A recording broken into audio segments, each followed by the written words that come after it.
En alguno de esos viajes, Jorge Negrete fue a la casa de mis padres. El presidente de México llega Jorge Negrete. Yo voy a México por primera vez para hacer una película. Y bueno, yo creo que se han hecho muchas coproducciones entre México y Cuba. Con permiso. ¿Cómo filmé esas olas del malecón a 120 cuadros por segundo en 35 milímetros? Porque además la película está filmada en 35 milímetros. Pero era una mezcla de muchas cosas, donde estaba lo cubano, la trova, algunos toques de música mexicana, algunos toques de marimba. Ay, no, y además maravilloso ver cine mexicano en Cuba, porque además lo platican todo.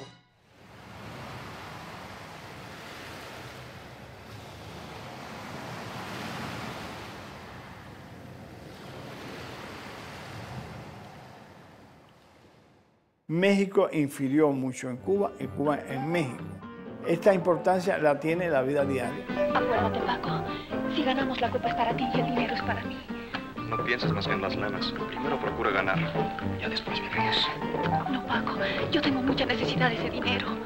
Muévete bien, ya Dios irá. Son figuras que están ya dentro del imaginario cubano.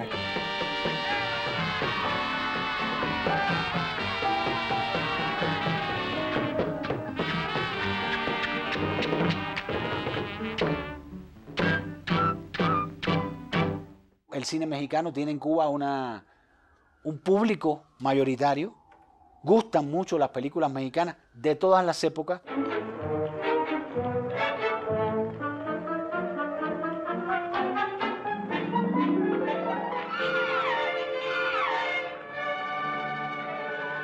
Es muy importante hablar en el cine mexicano de tres generaciones. Una generación de muy buenos directores de la época de oro, que se habían formado fundamentalmente en los estudios, trabajando. Estoy pensando en alguien como Roberto Gabaldón, como Emilio Indio Fernández, Julio Bracho, que es esa generación que hace el mejor cine de los años 40, 50. Y si es hombre, aguántese la otra, que me vio los dos chamorros.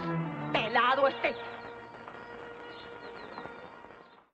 Los vínculos cinematográficos entre México y Cuba, como otras muchas manifestaciones en el área de la cultura y de la política, incluso la economía, se pueden dividir en dos grandes bloques. Antes de la Revolución Cubana, el vínculo fílmico entre México y Cuba se puede remontar al momento mismo en el que don Gabriel Beyre, que es el empleado de la Casa Lumière que llega a América Latina para dar a conocer el cinematógrafo, filma a Porfirio Díaz, que era el dictador liberal de aquella época, y de aquí se va a Cuba, justamente, entre otras cosas, con materiales mexicanos. En Cuba se ven algunas primeras imágenes filmadas por Gabriel Beyre y su equipo en México. A partir de ese momento, iniciamos entre México y Cuba un intercambio cultural muy fuerte a través de las imágenes en movimiento. En esta etapa que yo diría que iría, digamos, de 1900 a 1936, por ahí aproximadamente, tenemos un fuerte intercambio de presencia de cubanos en México, de mexicanos, cineastas mexicanos en Cuba. Y yo lo que creo es que ahí se establece una gran tradición, la gran tradición que continúa hasta nuestros días. El cine mexicano forma parte inseparable de mi infancia, porque en el barrio donde yo vivía se pasaban las películas mexicanas los martes y los jueves, el Día de las Damas. En el pueblo mío, Punta Brava, el martes del Día del Cine Mexicano. Y la gente que no sabía leer subtítulos, porque como no sabía leer, iban a ver ese cine.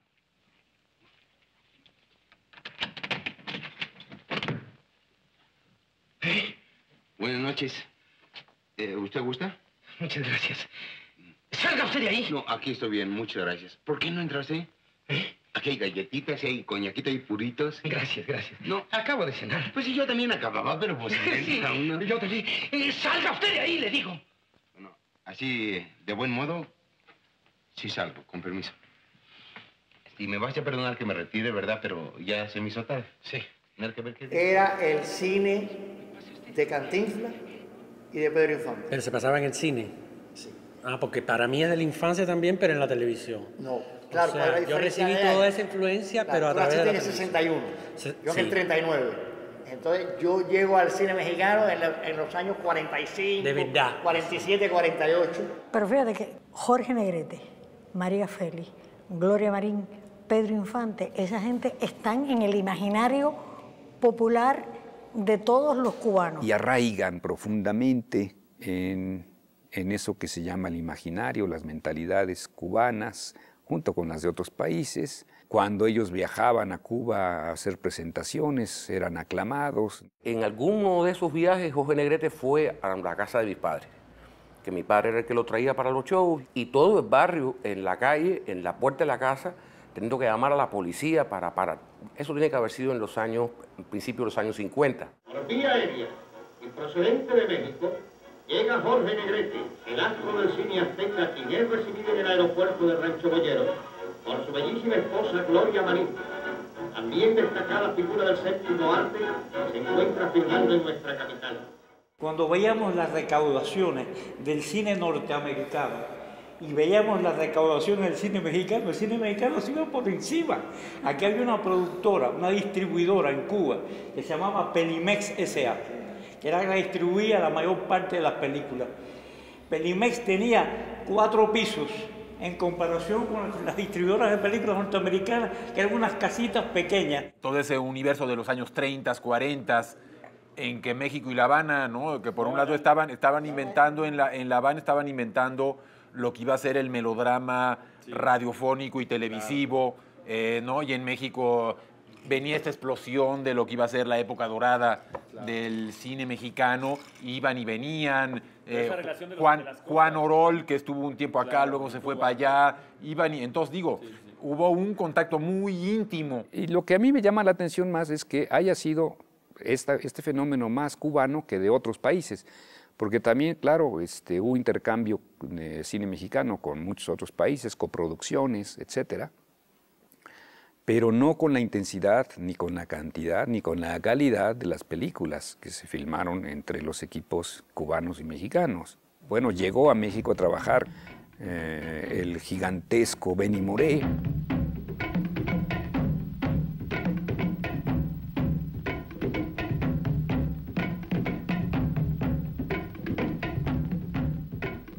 Lo que pasó con nuestras rumberas, pues estas mujeres fueron y cambiaron todo Churubusco. Fue una revolución con las caderas de estas mujeres, con la gracia.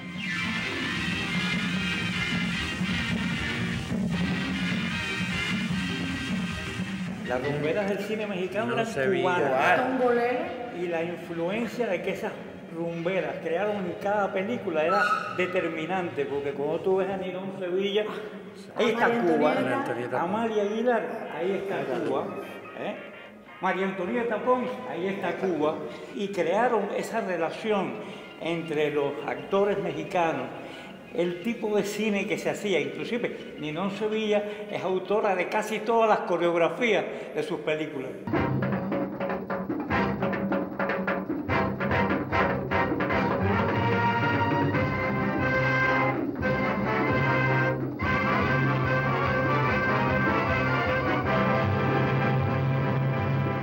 Al saber muchos productores, como Juan Orol, por ejemplo, que el mercado cubano gustaba mucho del cine mexicano, lo que hicieron fue ir a Cuba para atraer, sobre todo, jóvenes, bellas, extraordinarias bailarinas cubanas. Todas ellas se van a integrar al cine mexicano, a la industria fílmica mexicana, y se van a integrar al Star System mexicano, que impacta no solo en Cuba, sino en América Latina.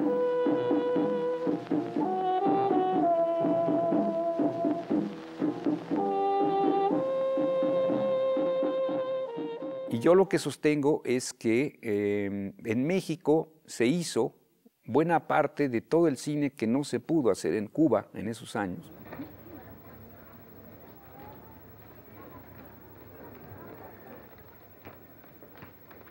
Caridad, Caridad, al fin te veo. Has estado escondiéndote. Hay mucho trabajo en la fonda. Hoy salí porque salió cocinero. Pero si tú no puedes con esto, Caridad, déjame que te ayude. Gracias, Mateo. Me has quitado que me regañe doña Rosario. Trabajas de la mañana a la noche y todavía te regaña. ¿Por qué no te vas de ahí? ¿A dónde? A La Habana, a cualquier parte. No. No, allá no conozco a nadie. Por lo menos aquí estoy cerca de mi mamacita. Gracias, Mateo. Adiós. Caridad, ¿cuándo te veré de nuevo? Tú sabes que no me dejan salir a ningún lado.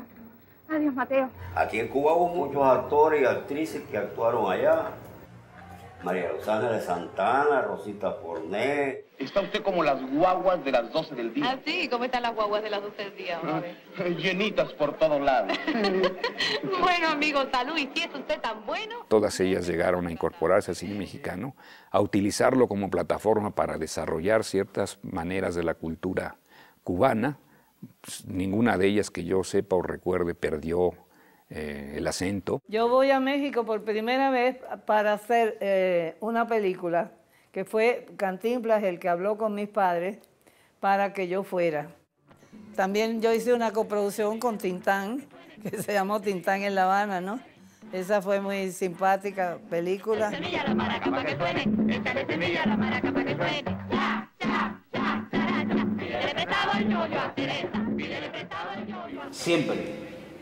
Una película de cine mexicano, una semana de cine mexicano, aquí despierta un particular interés porque interesa el mundo mexicano, los personajes mexicanos, las problemáticas. Bueno, yo puedo decir un dato curioso nada más. Mi sombrero es mexicano.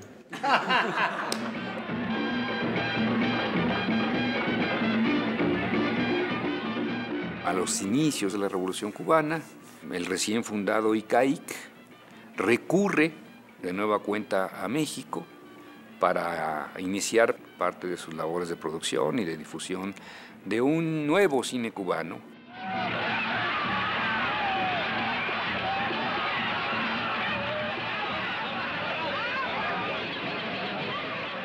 En 1959, la primera película que se filma en Cuba es Cuba Baila.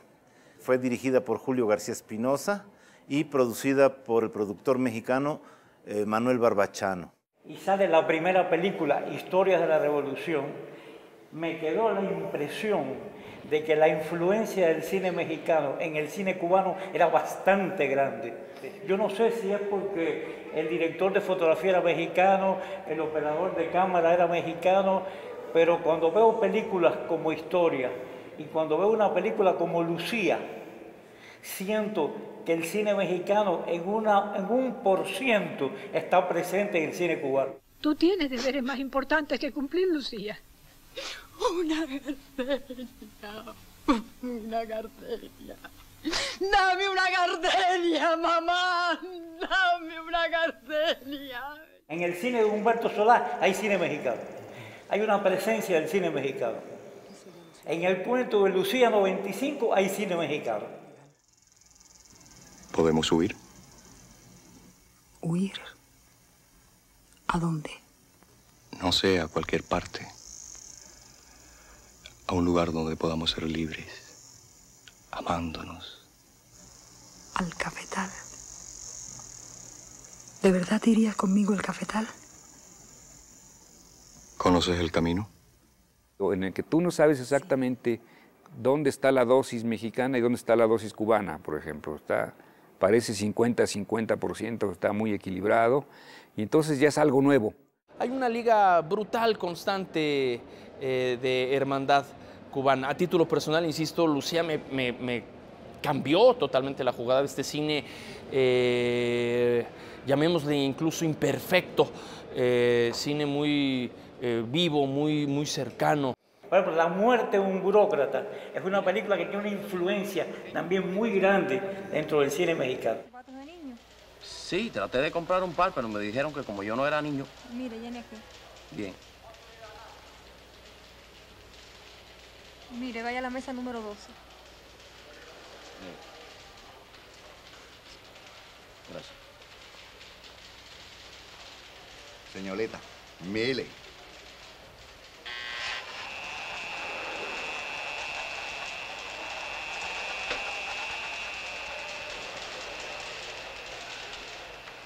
Bueno. Dígame. Mire, yo venía para solicitar una orden de exhumación. ¿Y cuándo fue enterrado el difunto, que en paz descanse? Bueno, el problema es que no lo hemos podido enterrar porque como no tenemos la orden de exhumación. ¿Cómo?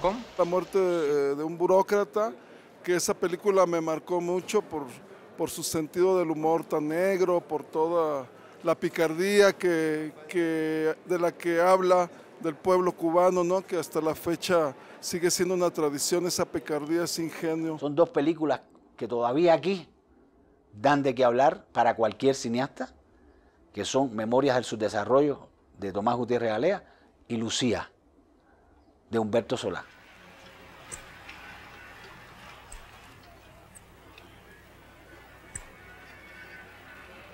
Aquí todo sigue igual. Así de pronto parece una escenografía, una ciudad de cartón.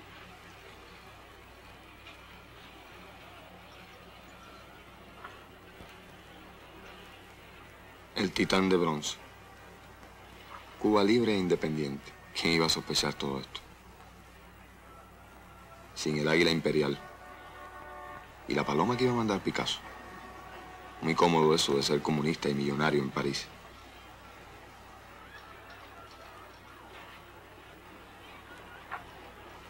Esta humanidad ha dicho basta y ha echado a andar. Como mis padres, como Laura, y no se detendrá hasta llegar a Miami. Sin embargo, todo parece hoy tan distinto.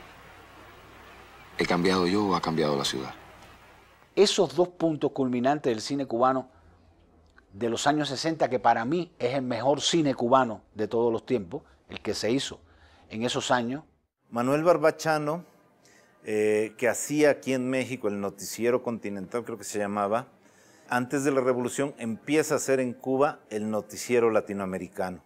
Gutiérrez Galea trabajó con Barbachano y varios cineastas cubanos trabajaron en la cine, se llamaba Cine Revista. Que bueno, tenemos toda esta historia de sus noticieros prerevolucionarios que influyeron tanto en el noticiero y que hay latinoamericano. Y no puedo pasar, por ejemplo, por alto la importancia que ya como documentalista tuvo en México la obra de Santiago Álvarez.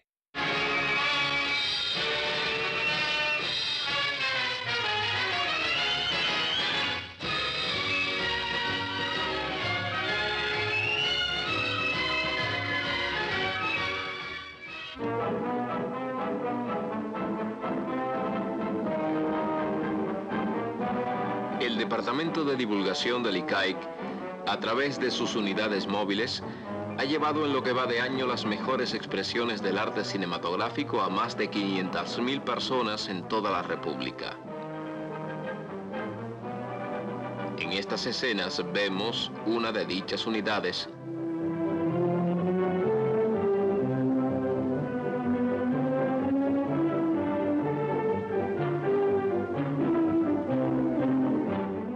Esa maravilla que fue el noticiero ICAIC latinoamericano.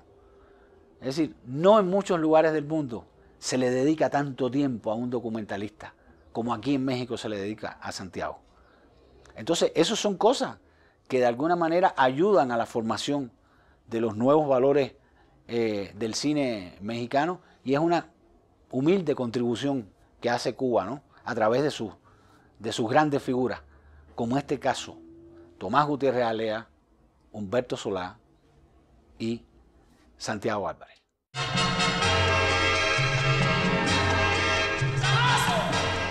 Finalmente, en los años 60, el documental cubano desarrolló formas y técnicas narrativas que lo hicieron realmente único en el mundo y bueno, en ese sentido, de la misma manera, quizás haya habido cineastas o cierto cine mexicano que siguió ciertas de esas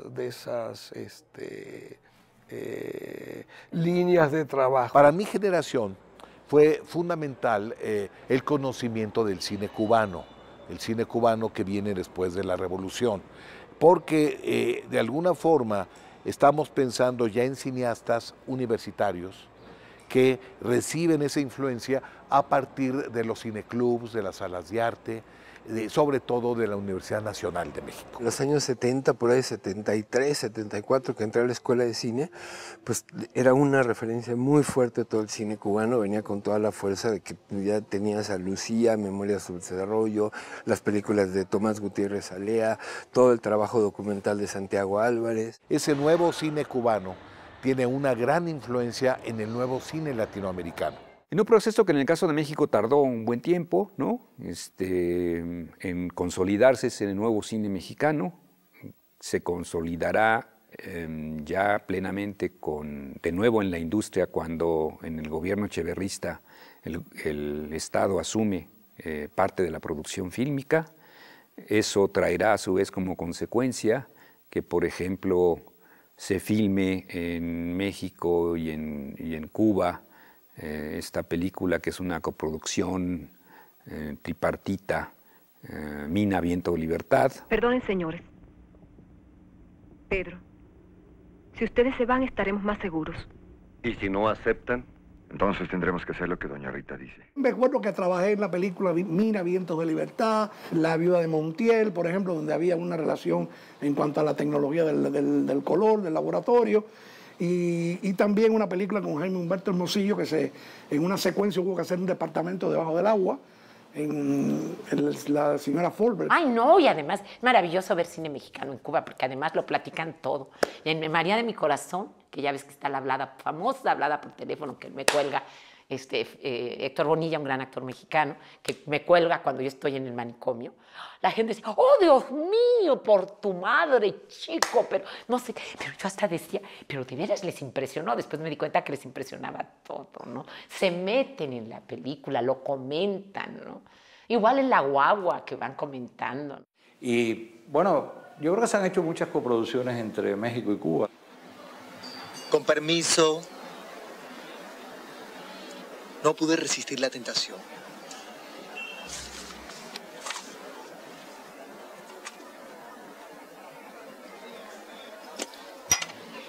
Uy, hoy es mi día de suerte. Encuentro maravillas. Bueno, volemos en alas de la imaginación, porque en otra cosa no se puede. UL Calle du Cinema.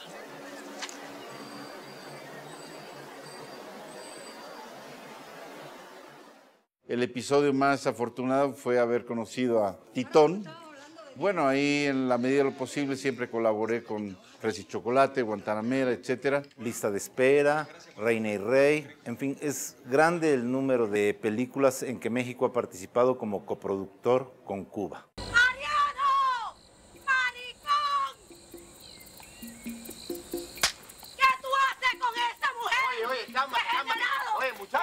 ¿Qué pasó?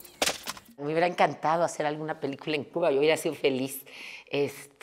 Las películas cubanas, bueno, empecé viéndolas las de después de la Revolución, ¿no? Hola, Oscar. ¿Qué tú haces por aquí? Mire, ¿qué le trae? ¡Hipólito! No conviene que le llame por su nombre. Nos pueden haber seguido.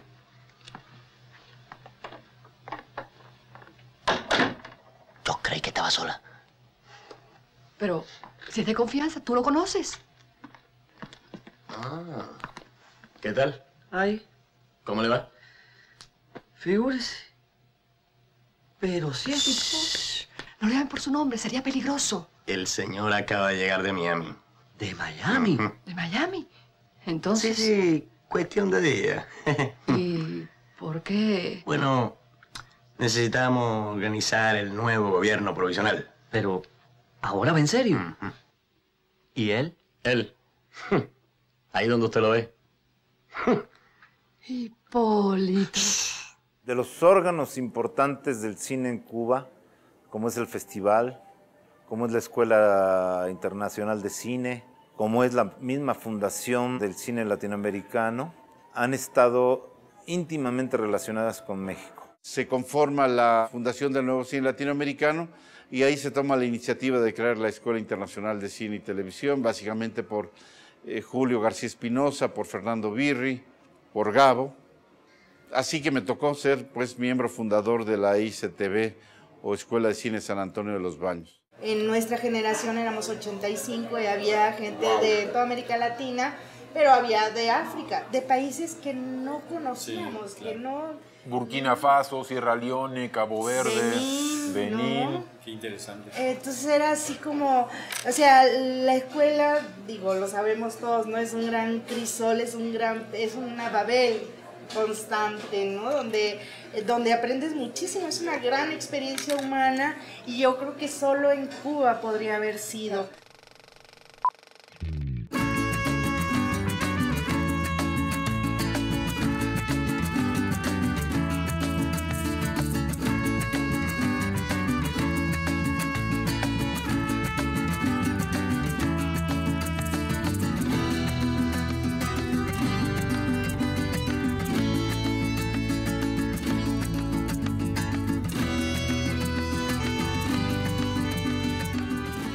En términos de la escuela misma, pues nosotros estamos apoyando que algunos becarios mexicanos participen en la escuela, básicamente a un nivel de talleres y capacitación profesional. La Fundación del Nuevo Cine Latinoamericano y de su proyecto mayor, digamos, la Escuela Internacional de Cine y Televisión, ha existido un flujo continuo de relaciones, de intercambio, ya sea de estudiantes, de profesores, y en general de asesores también en determinados momentos, también eso ha existido. Y con relación a la fundación, te diría que realmente ha sido un equipo de trabajo, un equipo México-La Habana, México-Cuba, la experimentación en América Latina en busca de una mejor capacitación de los productores en general, de buscadores también de recursos, de distribuidores, todo eso lo trabajamos con este equipo.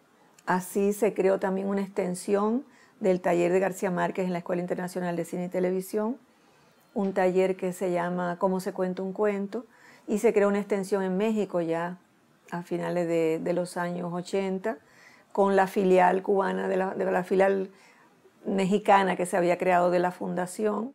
Siento que hay una comunicación también a través de, digamos, las diferentes asociaciones, como la Fundación para el Nuevo Cine Latinoamericano, la Escuela de Cine. Siempre ha habido una conexión de cineastas con México y con Cuba. Colaboración tanto con el ICAIC como con la Cinemateca Cubana. Colaboró recientemente con la retrospectiva de Alfonso Arau, que se inició trabajando en Cuba. Entonces sí ha habido una colaboración, si no constante y sistemática, sí una colaboración que de todas maneras se ha sostenido con el paso del tiempo, ¿no? El Festival de Cine de La Habana, el cine latinoamericano de La Habana, se vuelve un lugar en donde queríamos participar, y yo tuve la suerte que 3 de mis películas se presentan ahí. La segunda, Días Difíciles, Morí en el Golfo, y Miroslava, que fue mi última película. Bueno, el Festival Internacional del Nuevo Cine Latinoamericano me dio un coral en La Tarea Prohibida, que por cierto en México no les gustó, la prohibieron inclusive, les pareció horrible. Y no, me dieron otro, no sé, no recuerdo quién era el jurado, pero me lo dio Cuba, y luego fui de jurado, y el primero que me dio fue por María de mi Corazón. Morí en el Golfo ganó en el año que se presentó, que es 1990, uno de los corales a las mejores películas latinoamericanas. Mire, le voy a presentar a Conchita, mi esposa. Mucho gusto, señor. Esta es su casa. Encantado, señor. Ahora almuerce tranquilo y ya que termine, voy a estar ahí en ese cuarto. Atiende a nuestro amigo. Pásese por aquí, por favor. Gracias. Oye, te está esperando un joven Domínguez que quiere hablar contigo.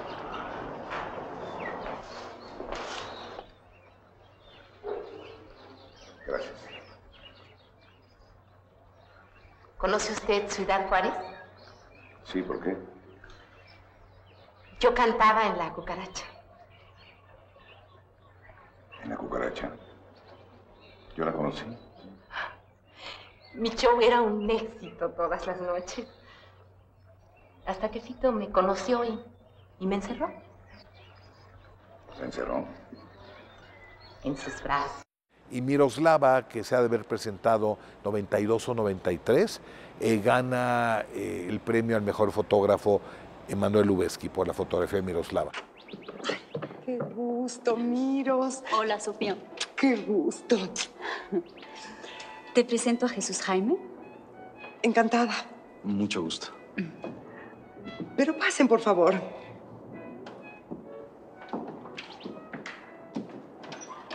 Es muy guapo tu novio. Estoy encantada de que estés aquí.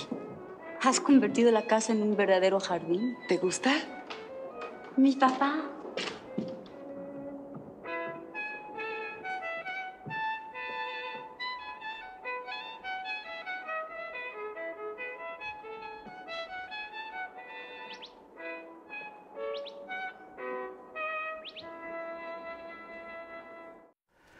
Como cineasta llego con RIT México Insurgente como productora del primer largometraje de Paul Leduc y fuimos al Festival del Nuevo Cine Latinoamericano. Y ahí ganamos en ese festival. Ahí conocí, por supuesto, a Lichi, a los Vitier, a Sergio Vitier, a Rappi, a muchos más, bueno, muy cercana a Manolo Pérez, ¿no? Y a Lola Calviño, en fin, a mucha gente del ICAIC. Mi relación con Cuba pues ha tenido que ver fundamentalmente con la asistencia a una buena cantidad de festivales. Por supuesto, he asistido al importantísimo, entrañable, vigoroso Festival del Cine de La Habana, el Festival Internacional de La Habana, hace muchos años, y desde entonces mantengo una relación muy estrecha con parte importante de la comunidad cubana. Y es como el lugar donde nosotros, los cineastas de Latinoamérica, queríamos presentar nuestras películas. Yo encontré en Cuba justamente, y esa idea me la robó Michael Moore, que me dio mucho coraje, porque encontré que en Cuba yo podía hablar sobre México.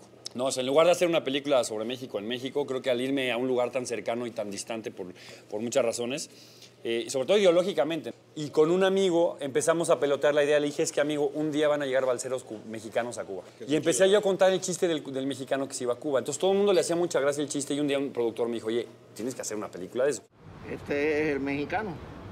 Dame la llave, hombre. Con que huyendo del capitalismo, ¿verdad? Oye, viejo, dame la llave. Espero que hayas sacado tus porquerías. Lucía. Lucía. Hola, Lucía. Buen día. Buenos días, ¿qué pasó? Por favor, deme la llave. Acá el compañero tiene urgencia por habitar la vivienda.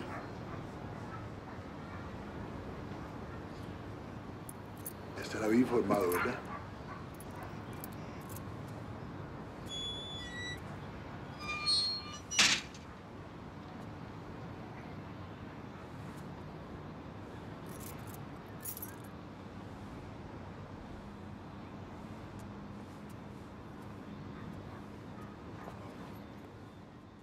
Pero Julia hizo un documental, era que el ejercicio de primer año, ¿verdad? Segundo. Ahora, si este sistema que tenemos de dirección y planificación de la economía... Cuando hicimos la presentación de los trabajos, me preguntaron, ¿y por qué pusiste música mexicana? Digo, yo no la puse, estaba ahí, es lo que oyen, ¿no? O sea, tú caminas por las calles y oías boleros, rancheras.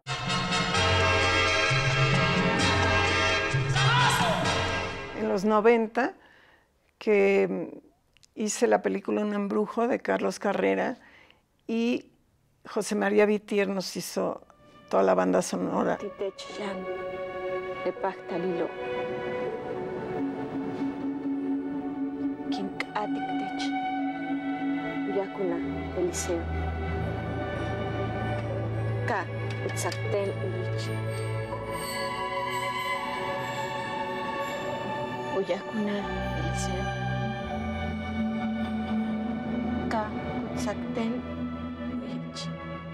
Y es una colaboración fantástica, me encanta el trabajo de José María.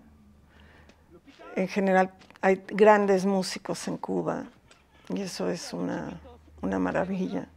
Y esta película pues tiene esa fuerza también con la música de Vittier, ¿no? La tierra y su corazón. Bum, bum, bum. En la película Corazón del Tiempo, cuando estábamos desarrollando el proyecto, yo me encontré un día en un aeropuerto en Madrid a De Semer. Lo había conocido en Cuba. Ole, esta sí que está buena, ¿eh? Sí.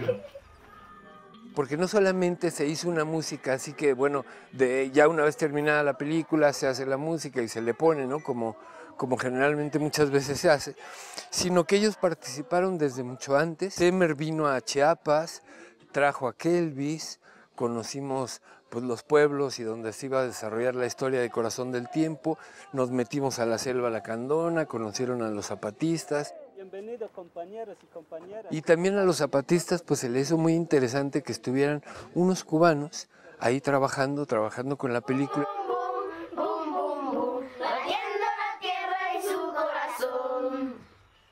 Pero era una mezcla de muchas cosas, donde estaba lo cubano, la trova, algunos toques de música mexicana, algunos toques de marimba, chapaneca, entonces había una mezcla ahí que resultó bien interesante.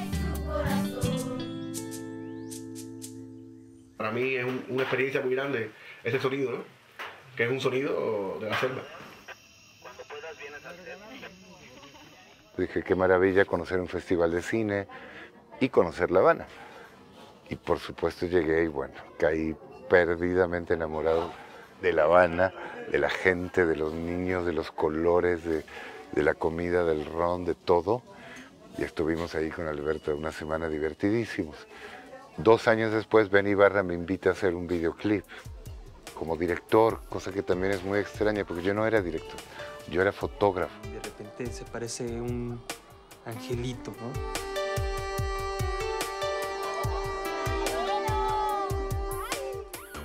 Nos fuimos a Cuba con una modelo mexicana. Tonto corazón.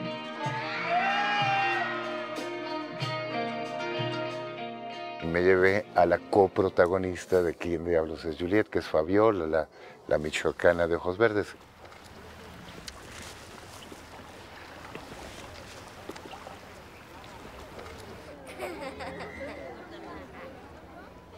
Ya no lo voy a buscar.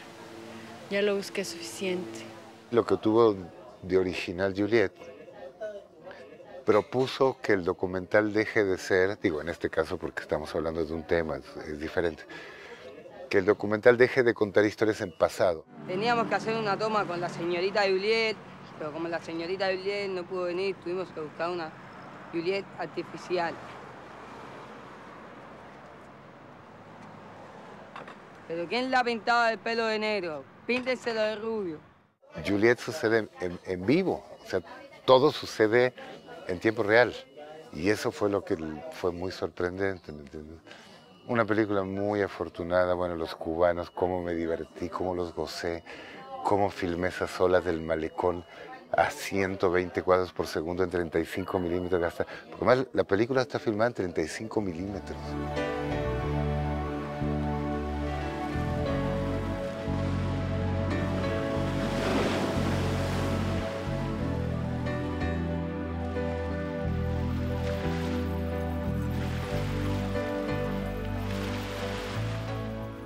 Pues mira, es toda una aventura. A mí me habló no Oliver Stone directamente, habló Rodrigo Prieto. Cuando Oliver le dijo, Rodrigo, vamos a Cuba a hacer un documental de Fidel, pero vamos con 2 cámaras. Que Oliver Stone le dijo a Rodrigo Prieto, ¿sabes qué, Rodrigo? Yo quiero que tú me filmes a mí. Yo dije, perfecto, yo filmo al importante. ¿A quién le importa Oliver Stone? ¿Quién es Oliver Stone al lado de Fidel? El caso es que entonces yo filmaba con el lente angular muy de cerca, Fidel, las manos, los tenis Nike, cuando él corría a su oficina. Y la realidad es que la película se hizo en 3 días, muy intensos.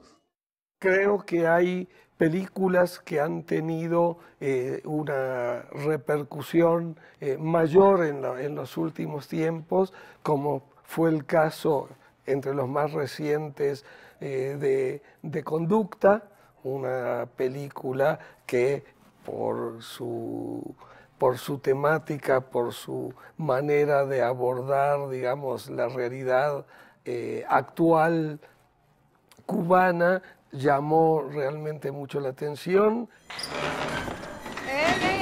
Un momento. ¿Dónde es el fuego? Si ustedes saben que falta la tarea. Me van a traer un párrafo de un tema libre escrito en primera persona. No fue. En primera persona es como decir mí mismo, ¿no? En primera persona sería: yo soy Chala. Soy una bola de candela. Y por hacerme el chistoso, me la paso corriendo delante de Carmela.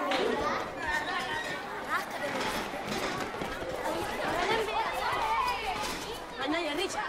No hay nadie, ¿no?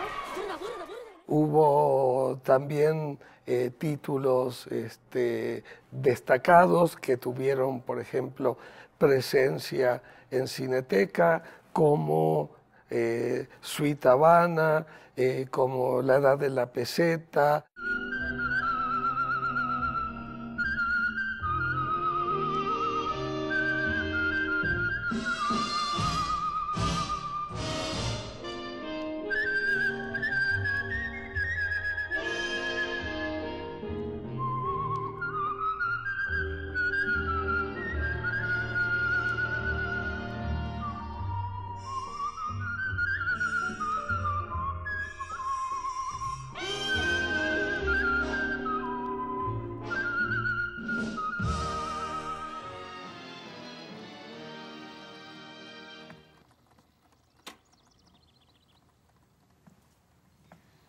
Hoy voy a enseñarte el último beso.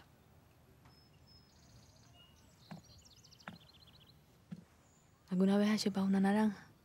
Claro. Bueno, esto es igual. ¿Estás listo? Como Ciudad en Rojo. Abre el maletero.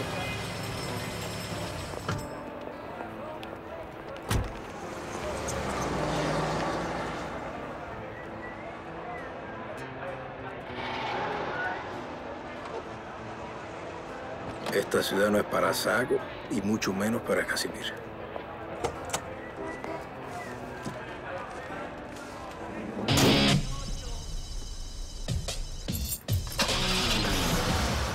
Tendré que usarlo mientras esté aquí. Necesito parecer distinto.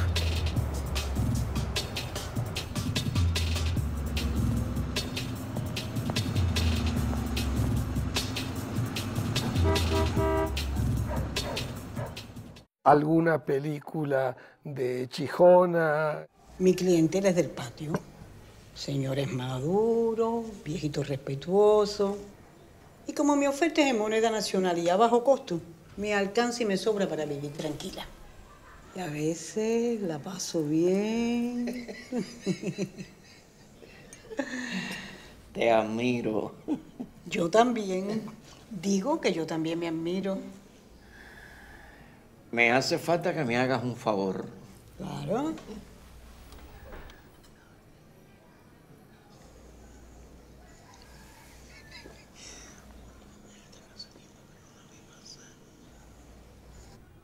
Eso es mentira. Yo nunca digo mentiras. Entonces tú eres prácticamente virgen. Bueno, tampoco es para tanto.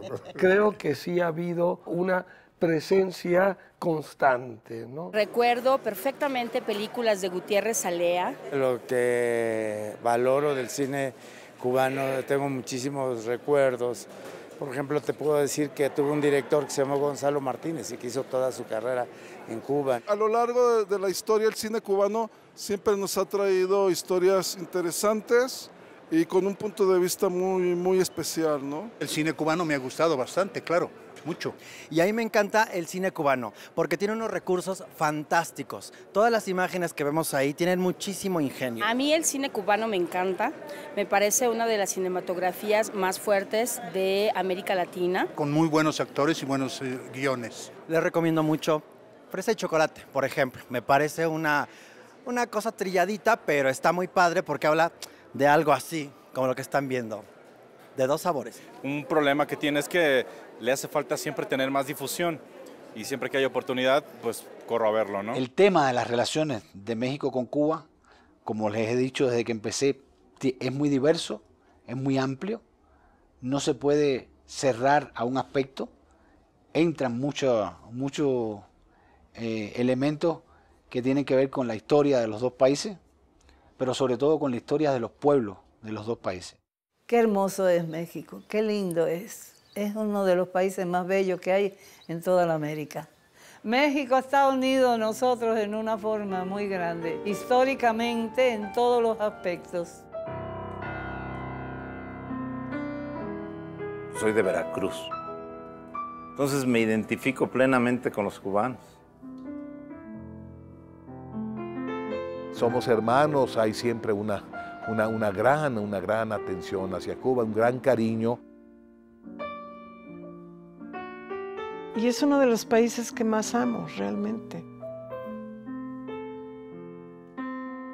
Y pues nada, o sea, una vez conociendo Cuba, yo creo que es difícil sacársela del corazón. Una sola cosa, mexicano, cubano, cubano, mexicano, mexicano, cubano, cubano, mexicano. Es una sola cosa y se lleva en el corazón. No hay quien no la quite. Yo nunca digo que México es mi segunda casa. Yo siempre digo que es mi casa alternativa. Yo tengo parte de mi corazón en Cuba, porque me gusta Cuba, porque me gusta su cine, porque me gusta su esfuerzo que está haciendo. Y lo hago realmente con mucha convicción, con mucho amor. Me gusta Cuba. Hay una interrelación muy grande con México y con los mexicanos. Es que ha sido un país que ha estado muy ligado a Cuba, mucho, mucho, y Cuba muy ligada a México.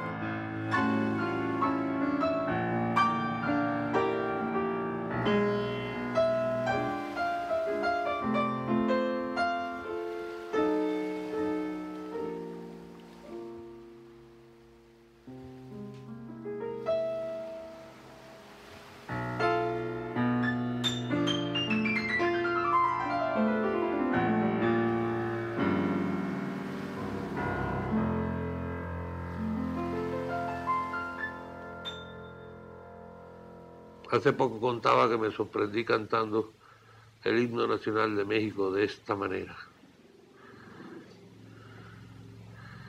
Mexicanos al grito de guerra, que la patria os contempla orgullosa. Ajá.